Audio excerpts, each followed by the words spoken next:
Hello everyone, welcome back to Sci-Fi Read Aloud. This week we are only going to do Chapter 10. It is a very long chapter, so it'll be parts 1 through 5 of Chapter 10 today. I will start that now. Chapter 10, The Man of the Seas. It was the commander of the vessel who thus spoke. At these words, Ned Land rose suddenly. The steward, nearly strangled, tottered out on a sign from his master.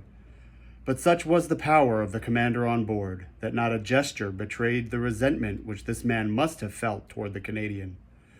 Conseil, interested in spite of himself, I stupefied, awaited in silence the result of this scene. The commander, leaning against a corner of the table with his arms folded, scanned us with profound attention. Did he hesitate to speak? Did he regret the words which he had just spoken in French? One might almost think so.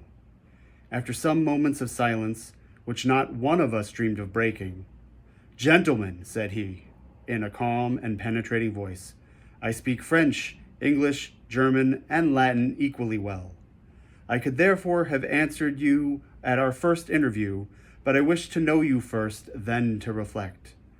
The story told by each one, entirely agreeing in the main points, convinced me of your identity. I know now that chance has brought me before M. Pierre Aronnax, professor of natural history at the Museum of Paris, entrusted with a scientific mission abroad, Conseil, his servant, and Ned Land, of Canadian origin, harpooner on board the frigate Abraham Lincoln of the Navy of the United States of America." I bowed assent. It was not a question that the commander put to me. Therefore, there was no answer to be made. This man expressed himself with perfect ease, without any accent. His sentences were well turned, his words clear, and his fluency of speech remarkable. Yet I did not recognize in him a fellow countryman. He continued the conversation in these terms. "You have doubtless thought, sir, that I have delayed long in paying you this second visit. The reason is that, your identity recognized, I wish to weigh maturely what part to act toward you. I have hesitated much. Most annoying circumstances have brought you into the presence of a man who has broken all ties of humanity. You have come to trouble my existence." "Unintentionally," said I. "Unintentionally," replied the stranger, raising his voice a little. "Was it unintentionally that the Abraham Lincoln pursued me all over the seas? Was it unintentionally that you took passage in this frigate? Was it unintentionally that your cannonballs rebounded off the plating of my vessel? Was it unintentionally that Mr. Ned Land struck me with his harpoon?" I detected a restrained irritation in these words, but to these recriminations I had a very natural answer to make, and I made it. "Sir," said I, "no doubt you are ignorant of the discussions which have taken place concerning you in America and Europe. You do not know that divers accidents, caused by collisions with your submarine machine, have excited public feeling in the two continents. I omit the hypothesis without number by which it is sought to explain the inexplicable phenomenon of which you alone possess the secret.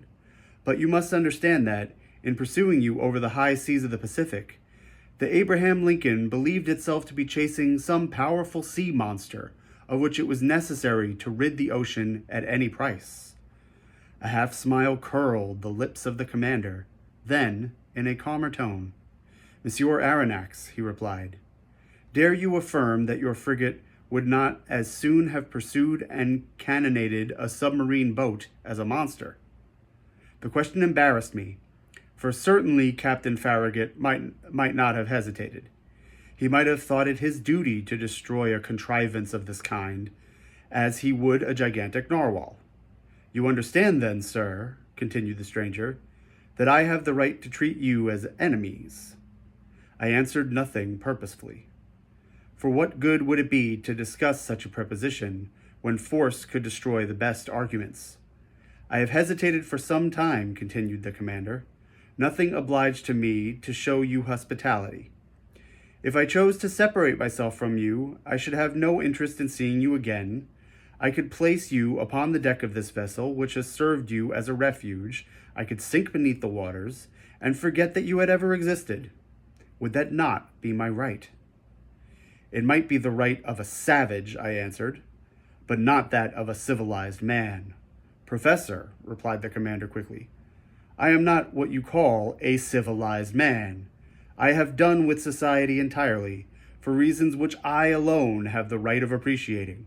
I do not therefore obey its laws, and I desire you never to allude to them before me again.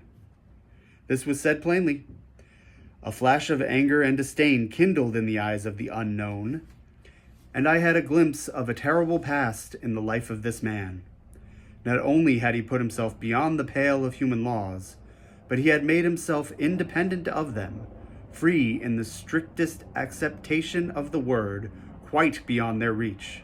Who then would dare pursue him at the bottom of the sea, when, on its surface, he defied all attempts made against him?